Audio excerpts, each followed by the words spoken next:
Doubles and Coffee, Faris Al-Rawi, aka Johnny Sukaran. I await your press conference today. You like to call press conference? Put on some makeup, do some push-ups, put on that tight pants and tight suit, and come and flex your muscles for the country and call a press conference. Ladies and gentlemen, why? Faris said a reign of terror is going to come out. He is the defender of CPEP workers. Those CPEP workers, those poor people that he was in government for 9.5 years and never shared any of his rent, his 23 million every 3 years. He never shared that with the poor people. He never shared any of his recusals with the poor people, but he come out to fight for CPEP workers. Well, Faris, court is a very serious thing. You see, many of you all would ask, but what happened? How the PNM does accuse UNC of corruption, and nothing ever reached criminal prosecution or charge or anything because you need evidence. However, in the case of PNM, court and nice.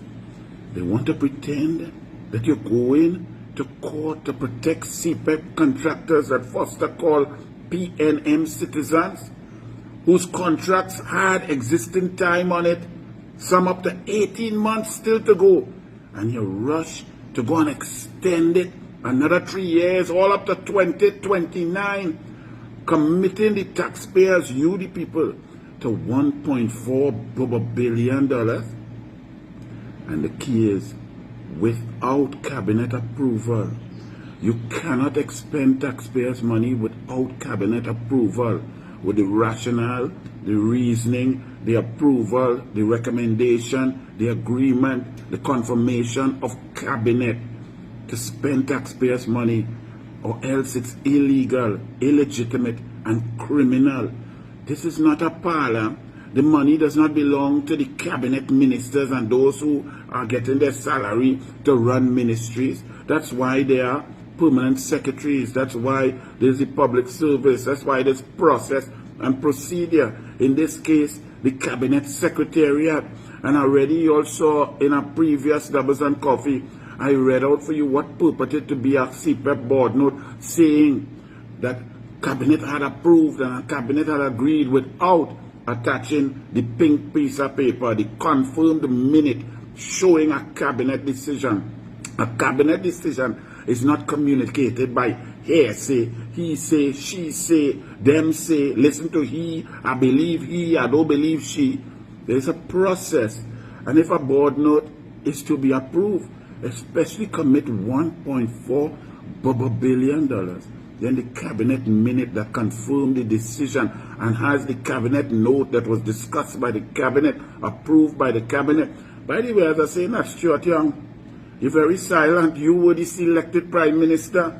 How are you so quiet? You're going to eat roti in Santa Cruz? You're walking in your short pants on the beach? Call a press conference, Stuart Young, you and Faris. And now, ladies and gentlemen, court is a serious thing. Read all your articles today. Don't buy them newspaper, but read the article. This one I'm going to read first is from Penpoint Solutions by Rhonda Dowlatt, senior journalist.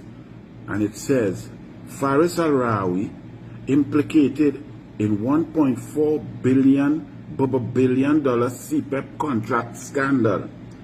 Court documents allege cabinet was misled. Kenson Energy, well, forget that, Kenson, I'm not interested in no Kenson Energy.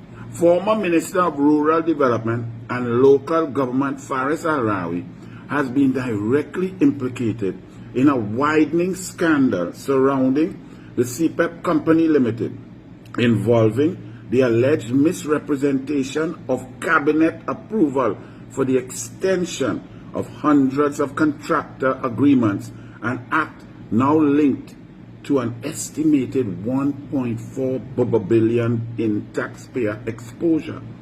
In a sworn affidavit dated July 15, 2025, filed in the High Court in support of a lawsuit brought by the Eastman Enterprises Limited, EEL, against CPEP, the company's current chairman, Joel Edwards, claims that former CEO Keith Eddy had advised him the controversial 3-year contract extensions had been approved by Cabinet via a note brought forward by Al-Rawi.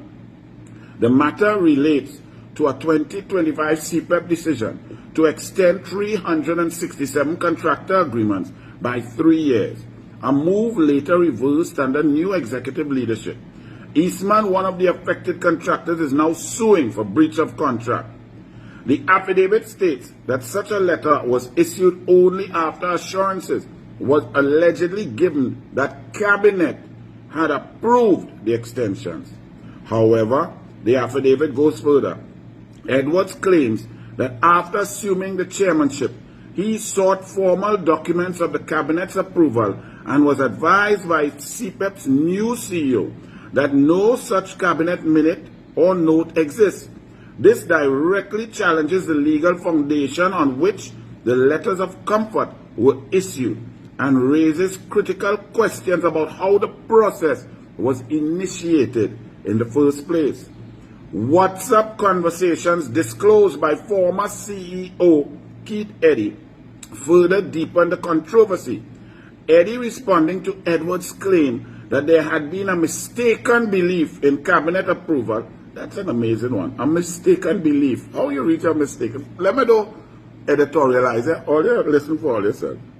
Including messages allegedly from Edwards referencing Al-Rawi's pressure on CPEP to engage more contractors in April 2025, just weeks before the general election. In one message, Edwards purportedly warned Eddy not to trust Al-Rawi, calling him a liar, while in another, Edwards had allegedly instructed the board to act on what he claimed was Cabinet's endorsement.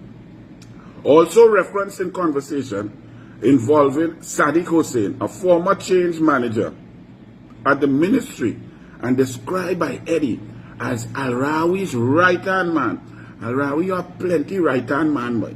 You are right-hand man who end up as CEO of WASA without the requisite degree and then have to go and study to get a degree. You are right-hand man beside you. You are right-hand man under you. You are right-hand man down south. How come you are so much right-hand man? Al-Rawi?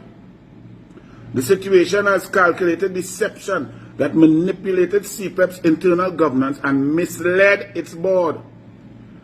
Eddy, appointed during the PNM administration, has since stated his intention to report the matter to the Fraud Squad and the Anti-Corruption Investigation Bureau. The Eastman lawsuit goes on, right? CPEP, meanwhile, is expected to mount a defense based on non-existence of legal authority, meaning no Cabinet approval, right? It continues. In The Guardian today, there's an article on page, not seeing the page, but this one is by Akash Samaru, right? Senior reporter, producer Akash Samaru at cnc3.co.tt. In a significant development, Al-Rawi, I want to see a press conference today, you know. I put on my suit and thing and sit down and wait with my pen and paper. Look at pencil here, right? Al-Rawi, Johnny Sukaran, press conference man. Penny Beckers, what say you? In a significant development in the CPEP court case, Chief Executive Officer Keith Eddy has claimed he was pressured by former local government minister Faris Al-Rawi to approve the mass renewal of contractor contracts without Cabinet approval just days before the April 28 general election.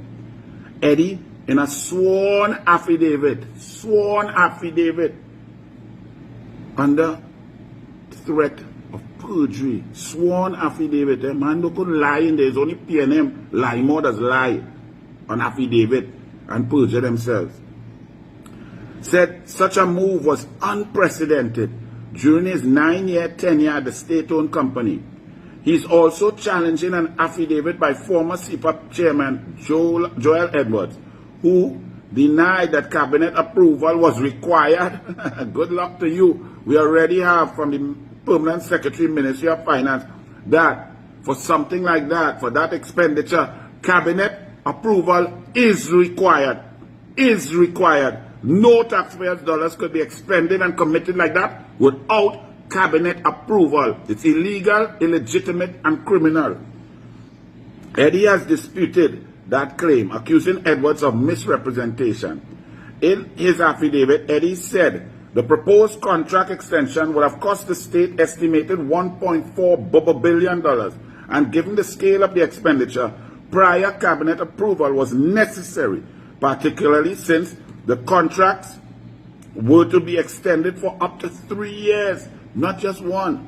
He said his caution was influenced by May 2024 accusation that CPEP had engaged in unjustified, uncontrolled spending without proper consent. According to Eddie, the Central Audit Committee of the Ministry of Finance had allegedly uncovered and reported major discrepancies. Eddie said he informed Edwards that he would not be proceeding with a blanket extension of contracts without cabinet approval. He also claimed he refused to engage with an individual described as Al-Rawi's right-hand man, who had allegedly sought to facilitate the process. Well, Al-Rawi right-hand man, you call a press conference sooner. All your PNM call press conference. I felt as if I was being pressured into extending the contracts without cabinet approval, despite my express view that this was necessary, Eddie said. Once cabinet approval was granted, I would have had no difficulty in implementing the decision. He argued that since CPEP is fully state-owned, committing $1.4 billion without proper authorization would have been unethical, if not illegal. Well, yes, illegal too, Eddie. It would obviously be unreasonable for such a transaction to proceed without the government having any knowledge of it because of the implications for the national budget. Hey, Dan Paul, former Permanent Secretary, Ministry of Finance, and Kobo Sweat, Minister of Finance, what say you? Call a press conference and tell me now, could they do that? Could a CPEP board commit your Ministry of Finance, you as Minister of Finance, to $1.4 billion without your knowledge and without cabinet knowledge and without cabinet approval? Vishnu Dan Paul? Pressure from Minister. Eddie further claimed that in the run-up to the general election, he came under intense pressure from Al-Rawi and others to add new contractors and assist certain companies. He said he repeatedly asked for documentation or proof that Cabinet or the Ministry of Finance had approved such changes. He did not wish to become a fall guy. According to Eddie, in April, the month of the general election, Al-Rawi called him multiple times, demanding that new contractors be added to the CPEP program.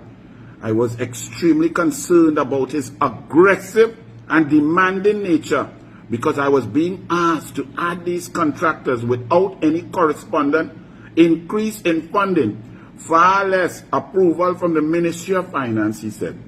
Eddie alleged that whenever he requested Al-Rawi put the instruction in writing, the minister would get angry and never did so. Eddie attached a screenshot of a WhatsApp conversation allegedly between himself and Edwards on April 3rd, in which Edwards wrote, "Minister, tell me you're giving him trouble." Eddie responded, "He wants to put in new contractors without approval. He said that he spoke to the finance minister and it was approved, but no evidence was provided." To that, Edwards allegedly replied, "He may not be telling the truth," being diplomatic. Eddie replied, "I know he's not telling the truth." Faris Al-Rawi, we await your press conference. Come and talk some Queen's English. Come and skin up and blow up your chest. Faris Al-Rawi.